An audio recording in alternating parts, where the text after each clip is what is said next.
Hey guys, welcome back to the Pantry Living Kitchen. It is Friday and we are cooking. And today we're going to be making... the world's best cookies ever. What kind of cookies? Boy, how many times have we got to rehearse this, Alex? What kind of cookies are we making? The world's best chocolate chip cookies ever. She needs some practice, doesn't We'll she? get them next time. So, what... Do we want to go again? No, that was really good. We're going to keep that. We're like a talk show. I'm the host, you're the guest. Are we like interview? Yeah, we're interview. It's a vlog. We're gonna do this vlog interview style. Ooh. I like it. Okay. So Alex, tell everyone here why we're making these wonderful world's best chocolate chip cookies. We are making these cookies because tomorrow my school is having a bake sale to raise money for food banks in our local area. Which is an awesome cause. But believe me, nobody wants to buy my funny cookies. So these are going to be a straight run-of-the-mill, my favorite recipe for how to make chocolate chip cookies from way back when. But we're going to follow that up with a fun recipe trying to doctor this. I say doctor it, I guess it's kind of like that. I was supposed to say my part. Oh yeah, okay. Go back. Okay. Okay. Whether it's at rehearsals for previous shows or at dance classes, these cookies have always been a hit. Here we go. And I had to teach her how to make them. The first time I tried to make cookies, we're pretty sure someone chipped a tooth. But we don't go talking about We don't talk about that anymore. So after we've made that first batch of classic, sugary, good, dark chocolate chip cookies, we're going to follow it up with a more blood sugar friendly version using our green stevia powder and almond flour. Now this is something we haven't tried before because I've always been so nervous to doctor this recipe because it is the best. So stick with us as we doctor it, taste test it, and give the final verdict. With the help of Mom's handy dandy cheat sheet, today we will be making the world's best chocolate chip cookies. To start, we are going to put 1 cup of butter, 1.5 cups of brown sugar, and 1/2 cup of white sugar, which we do substitute for cane sugar, into this bowl, and we're going to beat it. Just beat it. Just beat it. Please don't keep that part. It's so going in there. So we have just finished beating our sugar and butter, and now it's time for eggs and vanilla. So today we're going to use 4 eggs because we have smaller chickens, but the recipe does call for 2 regular sized eggs. And after that, we're going to add our 2 teaspoons of vanilla. In our second bowl, we have 3 cups of all-purpose flour, and now we are going to add our 1 teaspoon of salt and our 1 teaspoon of baking soda. Now we are just going to mix this up and then slowly pour it into our wet ingredients.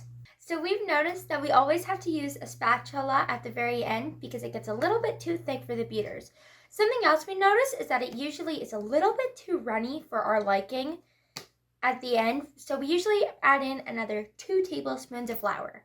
Last but not least, our favorite part, dark chocolate chips. The recipe calls for 1.5 cups, but we find that that's too much and chocolate is getting expensive.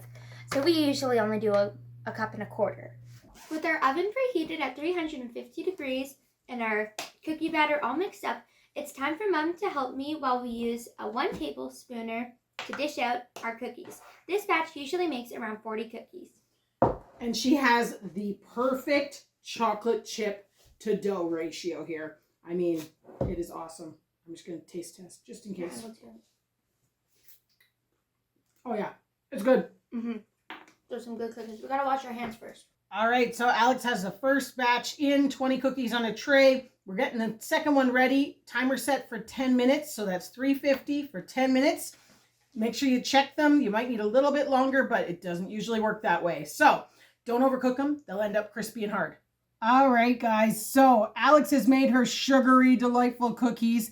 She got 40. There was a little bit left over that she ate as cookie dough, and it ended up that we're now 12 minutes in the oven for them instead of 10. So keep that in mind, 12 minutes on these ones, but I'd always check after the 10.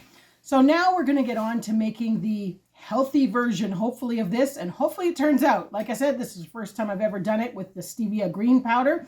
It is just the stevia that we grow out in the garden. We dehydrate it, grind it up into a finer powder, and then it blends in just the same as anything else. So the one thing that will happen is by using this stevia powder, this is powerful stuff.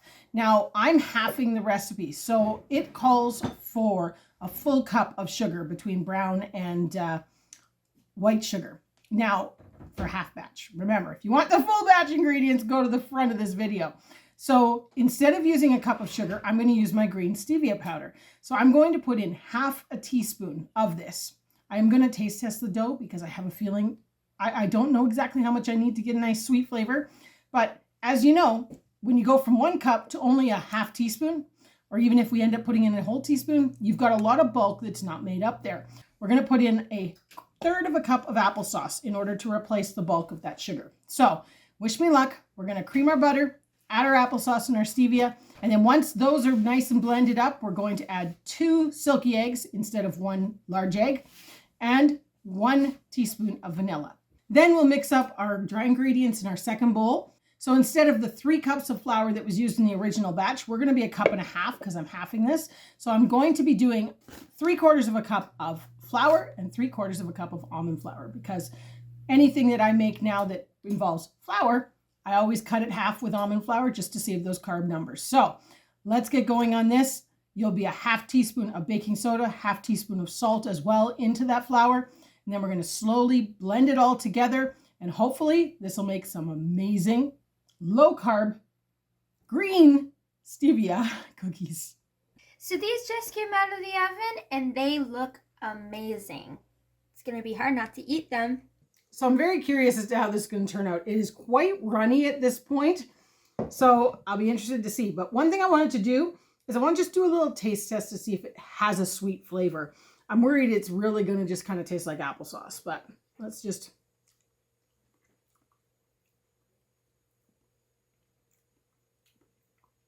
It's sweet, but very applesaucey.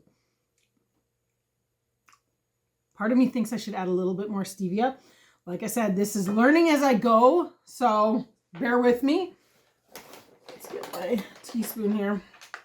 So we did 1/2 teaspoon already. I'm going to add another 1/4, so we're going to be at 3/4 of a teaspoon. Basically, what I'm trying to watch for here, too much stevia can give you a real earthy, planty taste. And if you don't like that, you won't like it. So that's why I didn't want to jump full in until I had taste tested it. So that is all I'm going to do for now. I'm going to get the flour and the chocolate chips in here. I'll probably still eat a little piece of the dough just to figure out if it's good enough. But I think that will be the sweet spot. Our consistency is not bad. We haven't added those extra tablespoons yet, which I'm going to do right now. Don't know where our tablespoon is here, so we're going to just use a teaspoon. Do it. 2 heaping teaspoons. Perfect. I am very impressed actually with the consistency though. It definitely has enough bulk in it. It's got a doughy consistency. Liking that. It's a good start in the right direction. Now we're going to put our 1/2 cup, probably a heaping 1/2 cup of chocolate chips. 1/2 cup. In we go.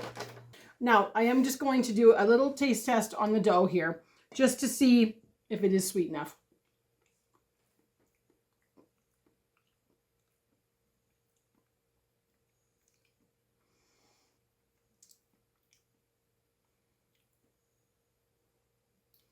It's definitely not the same as the other cookies. I will not deny it. It is not the same.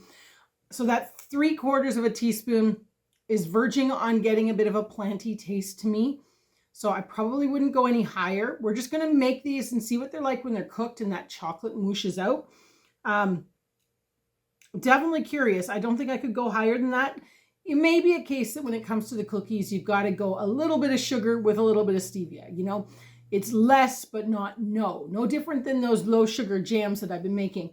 I'm doing less sugar, not no sugar, because it's not working with no sugar. So we're going to get these onto the tray. We're going to cook them up, see how they cook. The one thing is without the sugar, these aren't going to brown up. So it'll be interesting to see if we can really tell when they're done. I will say I added that extra 1/4 teaspoon of the stevia powder. So we have 1 teaspoon of stevia in here. I'm really, really hoping I don't regret that. But we're going to get them on, cook them up. and I will report how long to cook them up at 350 once we know. Well, they definitely look different than the other kind. Certainly didn't moosh out like you would normally see, so they're quite dense, but I'm going to let them cool off and then we'll come and try one. Well, I said I was going to wait for them to cool off, but I realized I need to go and snow blow the driveway. It is snow day today for the kids, and it has snowed a crazy amount while we've been busy baking cookies. So I'm going to plunge in and give it a try. Like I said, they really didn't like smoosh down, so they're a bit more like cakey, but I mean, they break apart nice. Maybe I overcooked it a little bit. We'll just have to see, but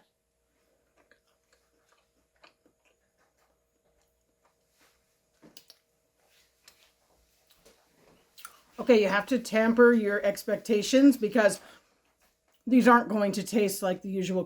James is reaching for one in the background here. They're not going to taste like your normal cookie. They're very, very cakey. Very cakey. But they are sweet. They're good and sweet. Soft, though. Sweet and soft. Yeah, like very cakey. Expect a brownie, not a cookie. Yeah, James just said it there. You heard it. Brownie, not a cookie. But all in all, I could eat that. I am eating it. 8 out of 10. Oh, you gave it an 8 out of 10. Did you hear that? Not too bad. I'm glad I did put the extra little bit of that stevia in. 1 teaspoon. Perfect. Now, granted, those chocolate chips are giving us a little sweetness as we go here, but the one thing I did calculate out quickly, one of Alex's cookies with all that sugar and all that flour, you were almost 23 grams of carbs per cookie. Per cookie. 1 cookie. These, 8 grams of carbs. And mostly it's the chocolate chips causing that. If you took out the chocolate chips, you'd have barely any, but it wouldn't taste the same. So we're going to experiment some more with this because we love cookies and it's Christmas season and time to make cookies. And it makes me really sad not to eat those cookies. So I don't have to feel bad about eating this at all. So I'm going to.